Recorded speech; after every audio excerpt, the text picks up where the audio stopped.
pihak Kerajaan Negeri Selangor dalam mengeluarkan lesen-lesen Pusat Hiburan Keluarga ataupun PHK ini di semua PBT dalam negeri Selangor. Yang pertamanya, yang paling mustahak adalah daripada segi kelulusan dan juga penguatkuasaan.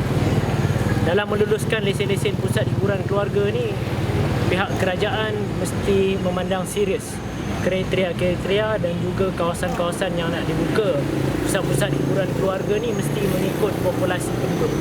Tidak boleh dalam sesuatu kawasan tu terlampau banyak pusat hiburan keluarga.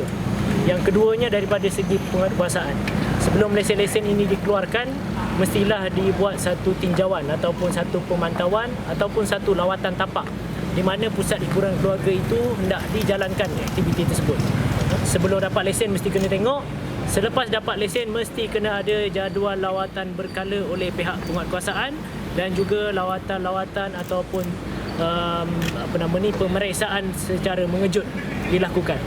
Sebab kita tahu ramai yang di luar sana mengusahakan ataupun menjalankan premis perniagaan pusat hiburan keluarga ini, mengambil kesempatan di atas lesen pusat hiburan keluarga ni menjalankan aktiviti perjudian haram.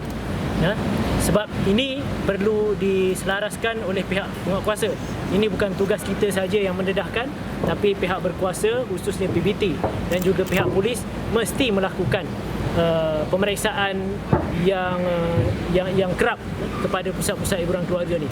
Sekiranya mereka tidak mematuhi peraturan ataupun undang-undang ataupun ada aduan-aduan yang berkaitan, mestilah mereka ini diambil tindakan. Selain daripada premis itu disita, ditutup, lesen dibatalkan dan sebagainya, mesti kena dituduh di mahkamah juga. Yang keduanya, saya menggesa kerajaan Malaysia yang ada pada hari ini supaya sudah tiba masanya untuk mengkaji semula ataupun menubuhkan satu jawatan kuasa khas dalam menyemak dan juga melihat semula Akta Rumah Judi Terbuka. Kerana di dalam Akta Rumah Judi Terbuka ini kita lihat ada banyak loophole, khususnya dalam keadaan semasa ini. Pusat-pusat judi haram ini bukan lagi menggunakan mesin slot ataupun mengoperasikan perjudian tersebut seperti mana yang ada terkandung dalam Akta Rumah Judi Terbuka lah. Hari ini berlaku secara online, atas talian dan sebagainya. Jadi ini tiba masanya untuk mengkaji bagaimana untuk mengawal dan juga membuat satu peruntukan undang-undang yang lebih komprehensif bagi memastikan mereka-mereka yang terlibat ataupun yang mengusahakan menjalankan aktiviti perjudian haram ini tidak semestinya buat rumah judi yang ada mesin slot dan sebagainya. Hari ini kadang-kadang kita lihat ada kedai-kedai tertentu, terutamanya kedai-kedai serba neka hari ini jual top up.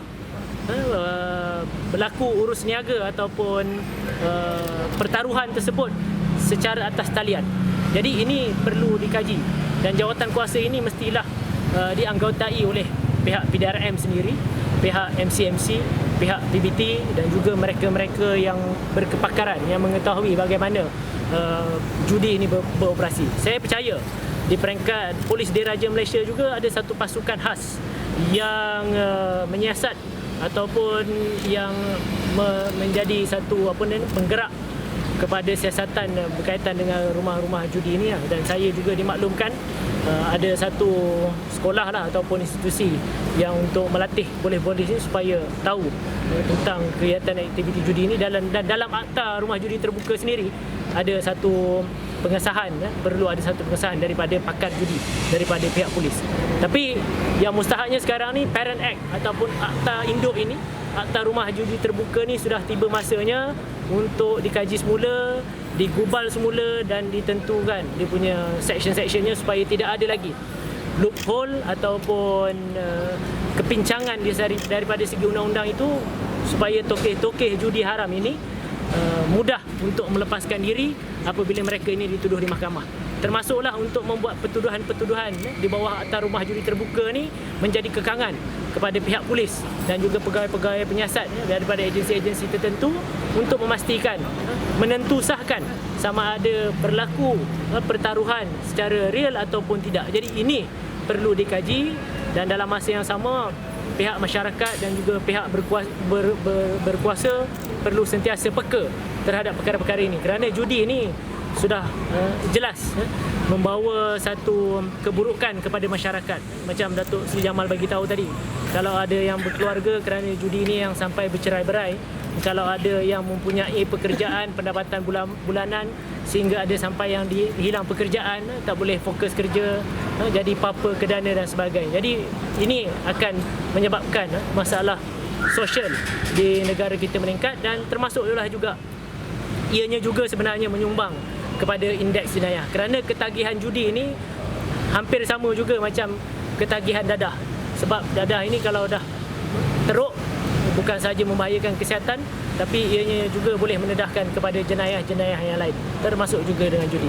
Ini saya punya gesaan, satu kepada kerajaan negeri supaya pertingkatkan penguatkuasaan dan juga pemantauan pusat-pusat hiburan keluarga yang dilesenkan ini, dan pastikan mereka ini beroperasi secara sah dan menjalankan aktiviti yang sah, bukan melaksanakan ataupun mengoperasikan pusat judi haram. Kepada kerajaan Malaysia, sudah tiba masanya untuk tubuhkan satu jawatan kuasa khas mengkaji semula Akta Rumah Judi Terbuka.